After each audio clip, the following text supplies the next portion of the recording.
Hello, welcome to Med Mentor Unlocked. If you're new to this channel, I'm an emergency medicine physician sharing tips, tricks, woes, and there is absolutely no gatekeeping. As we all know, your salary in residency is minimal. My PGY 1 year, meaning my first year or intern year of residency, I was paid $56,000 in a high cost of living area.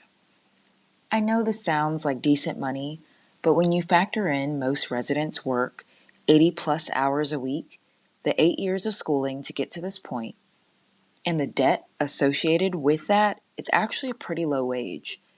Salary for each residency is easily accessible public information on each institution's website and on the AAMC site as well.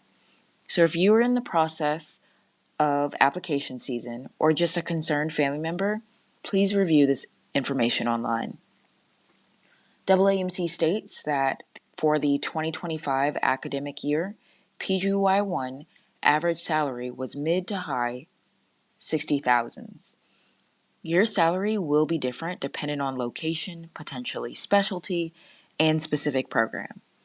Also, to note, the salary does increase yearly, but only by a few thousand. So I started at $56,000 my PGY 1 year, and then to $61,000 my PGY 2 year. So overall, it probably would be nice to have supplementary income as a resident. This is not clickbait. So let's go over these easy, stress-free ways I made money in residency. I did not moonlight at all. I know, I could have. For any students out there moonlighting, this is an extra shift that is paid and is outside of your regular residency shifts. This can be internal, meaning at your institution, same hospital, or external. Rural sites will often hire a resident that's moonlighting. Just to add context, my residency did not have moonlighting in the ER, so we were restricted to the ICU in our same institution. This is not a shot at them, but in the ICU, the internal medicine folks are always short a resident.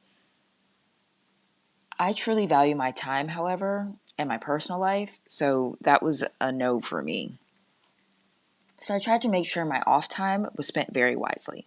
This is not to discourage you from moonlighting, because it is an incredible opportunity to learn, to spend more time treating patients while making money. My residency moonlighting rate was $60 an hour, and this is completely outside of your yearly salary. I did moonlight in fellowship, but the pay was much different at $240 an hour. I'll make another video on that. So you ask, what did I do if I wasn't moonlighting? Well, in the comfort of my own home, I would do surveys for cash. All of these websites listed I've personally used and gotten money directly to my PayPal account. It is so easy to turn the TV on and do a 5-minute survey that gets you $10. Sure, this isn't much, but it's better than moonlighting rate with less stress. Anytime the university put out a research survey for a $20 gift card, I did all of those and looked at other academic hospital websites, seeing what research surveys they had available too. Sure, it's inconsistent money, but it's easy and so quick. I chose to do these things away from the hospital, which honestly, as a resident, you could spend all your waking moments there because there are always more patients to see, more shifts to work, more to do. So what else did I do? Most residencies are at an academic hospital associated with a university. So I used this to my advantage and stalked the ads in the research building and signed up for a bunch of clinical trials. Just like we resident doctors need patients, PhD students need test subjects.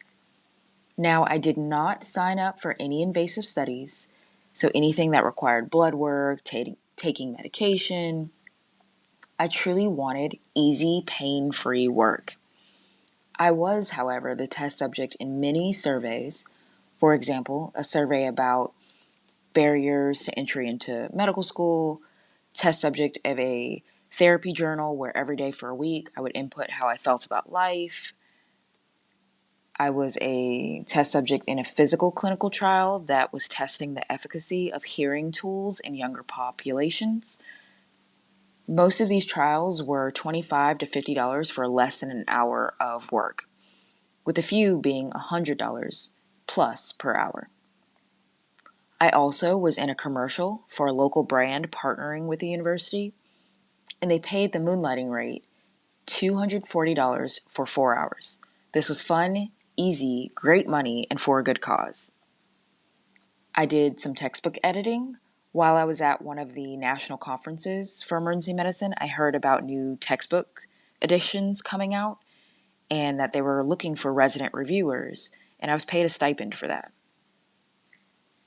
There were a few blogs that were looking for residents to make a short summary of an emergency medicine topic. So think SparkNote style of management, for example, of a urinary tract infection. And for me writing that up, I was paid $200 cash. Overall, residency, especially at an academic institution, has plenty of opportunities to make money. I rarely said no to an opportunity.